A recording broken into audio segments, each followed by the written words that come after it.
Hey there VCE HHD students, my name's Andy, I'm a VCE Health and Human Development teacher. In this short video we're going to look at answering the 2020 VCE HHD exam question number 4. Before we dive into question 4, just a reminder at the Health Resources Hub YouTube channel, a new video like this one is coming out each day between now and the HHD exam this year. You can subscribe with the button in the bottom corner of the video there. Please let your HHD friends know they can do so too to get access to all of those videos. I'm running the 2 ACE HHD exam preparation sessions coming up in the September break. The first one's only a week away, and so you can book a spot to those at book.acedvce.com. Make sure you do so soon so your posted notes arrive in time before the session.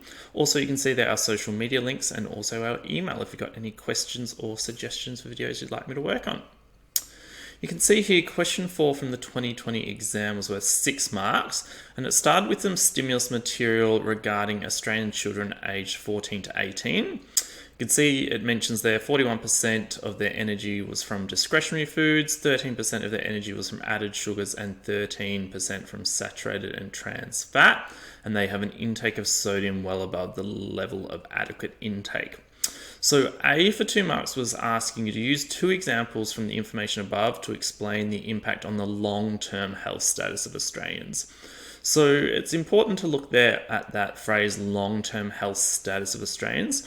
So you're talking about if children are consuming, in the ways they are above, how might that contribute to health conditions for them in the long term, and then linking that into a health status term. So remember, health status terms are things like life expectancy, incidence, prevalence, mortality, morbidity.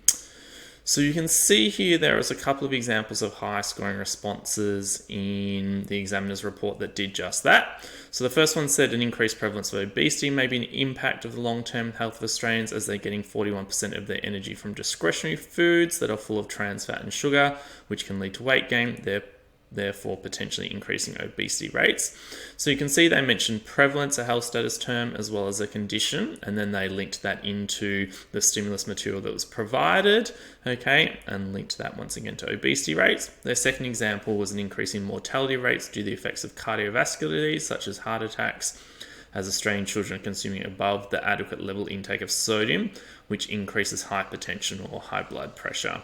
So you just had to make sure that you took one of those examples, linked it to a health condition, and then linked that to health status. And you can see a third approximately of the state was able to achieve full marks for that question.